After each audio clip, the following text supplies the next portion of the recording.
رضی اللہ تبارک و تعالیٰ عنہ۔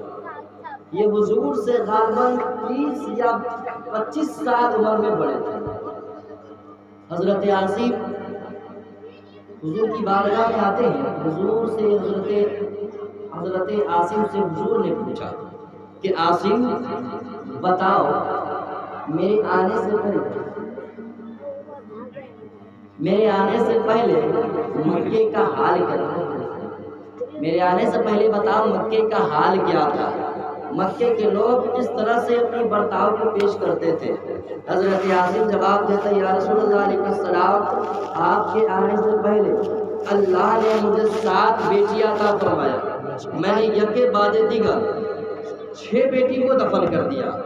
جب 7ویں بیٹی کی باری آئی تو میں اپنی بیٹی کو لے کر جہاں دفن کرنے کی جگہ تھی میں لے کر گیا تو غیب سے آواز آتی ہے، عاصم رک جا، عاصم ایسا مت کر، عاصم اپنی بیٹی کو مت دفنا۔ حضرت عاصم سوچتے کہ ایسا ہو سکتا ہے میرا وہم ہو کہ مجھے کوئی آواز دے رہا ہے۔ حضرت عاصم نے کچھ نہ دیکھا، اپنی بیٹی کو دفنا دیا۔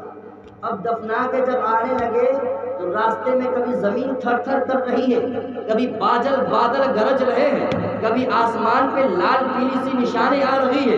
حضرت عاصم دیکھ کر پریشان ہوتے ہیں، دیکھ کر ڈر جاتے ہیں کہ ایسا نہ ہو یہ زمین مجھے اپنے اندر کھینچ لے۔ حضرت عاصم سوچتے ہیں کہ ایسا نہ ہو یہ بادل کا ٹکڑا ٹوٹ کر میرے اوپر گر جائے۔ حضرت عاصم سوچتے ہیں ایسا نہ ہو کہ اس بادل کی بجلی مجھے جلا کے راکھ کر دے۔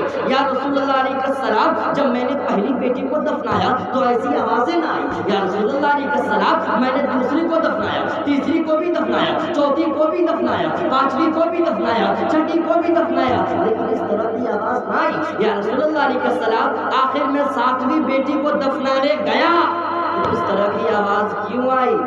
تو میرے آقا دونوں عالم کے داتا جناب محمد مصطفیٰ صلی اللہ علیہ وسلم جواب دیتے، عاصم کیا تجھے معلوم ہے کہ جب تو پہلی بیٹی کو دفنانے گیا اس وقت میں مکے کی سرزمین پہ نہ تھا، جب تو دوسری بیٹی کو دفنانے گیا میں مکے کی سرزمین پر پیدا نہ ہوا تھا۔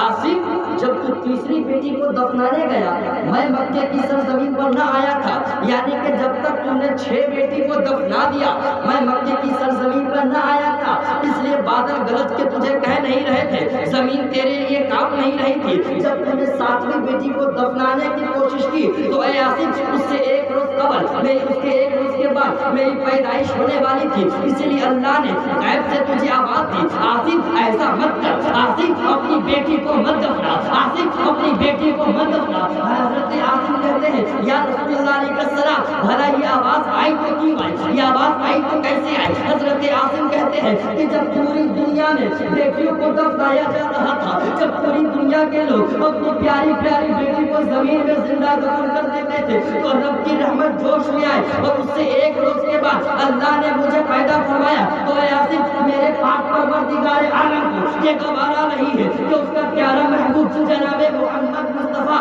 صلی اللہ علیہ وسلم اس روئے زمین پر تشریف لائے اور اس کے چاہنے والے ایک بندے کی بیٹی کو دفنایا جائے۔ میرے نبی اتنے مہربان ہیں، اتنے مہربان ہیں، اب وہ کتنے مہربان ہیں، اعلیٰ حضرت سرکار فرماتے ہیں سرور کہوں کے مالک کو، مولا کہوں تجھے، باب خلیل کا بولے سیوا کہوں تجھے، تیرے تو بس ہے بے تنہائی سے بری حیران ہوئے نشان، میں کیا کیا کروں نعرے تکبیر، نعرے تکبیر، نعرے رسالت، نعرے رسالت، جشن شادی خانہ آبادی، جشن عید میلاد النبی، بہت قیامت، سرکار کی آمد، جشن عید میلاد النبی، نعرے تکبیر، نعرے رسالت۔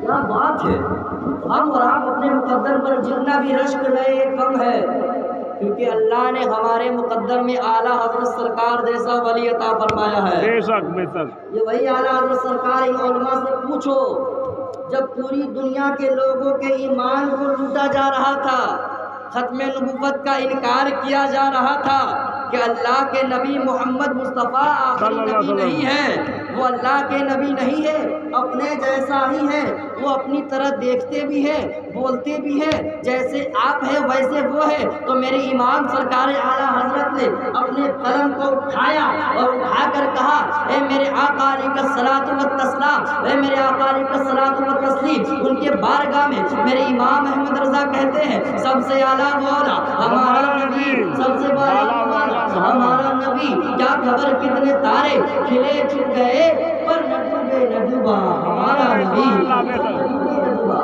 نبی۔ حضرات وقت زیادہ نہیں ہے کہ وقت دامن گیر ہے، جائے، فہرست طویل ہے، بلا تاخیر میں اپنے گفتگو کو یہیں پر سمیٹ کر لپیٹ کر ختم کرتا ہوں۔ اللہ رب العزت کی بارگاہ میں دعا کہ مولا کریم مجھ سے جو کچھ بھی بولنے میں کہ آپ سے سننے میں غلطی ہو گئی ہو، اللہ اسے معاف عطا فرمائے۔ میرے ساتھ سبھی لوگ استغفار پڑھ لیں، استغفر اللہ ربی من کل ذنب بلند آواز سے کلمہ طیب پڑھے، لا الہ الا اللہ، جس کو کلمہ یاد ہے وہ بلند آواز سے پڑھے، لا الہ الا اللہ محمد رسول اللہ صلی اللہ علیہ وسلم۔ اعلیٰ حضرت سرکار ارشاد فرماتے ہیں، یا الہی ہر جگہ تیری عطا کا ساتھ ہو، جب وہ بڑی مشکل شے اس کے کشا کا ساتھ ہو، اور یا الہی جب عذاب بھاگے گرا سے سر اٹھائے دولت مصطفیٰ کا ساتھ ہو۔ حضرات ہمارے مہمان ہیں، ان کا میں استقبال بس نعرے تکبیر کے ساتھ کر دے رہا ہوں۔ حضرات اگر سننے کے موڈ میں بیٹھے ہیں تو بلند آواز سے نعرے کا جواب دیں گے، نعرے تکبیر، کام نہیں چلے گا۔ ابھی کھانا بھی کھانا ہے تو جتنا زیادہ جاگ کر بیٹھیں گے اتنا زیادہ کھا پائیں گے، ہے کہ نہیں؟ بے شک بیدار جتنا رہیں گے اتنا کھائیں گے، تو اس لیے آپ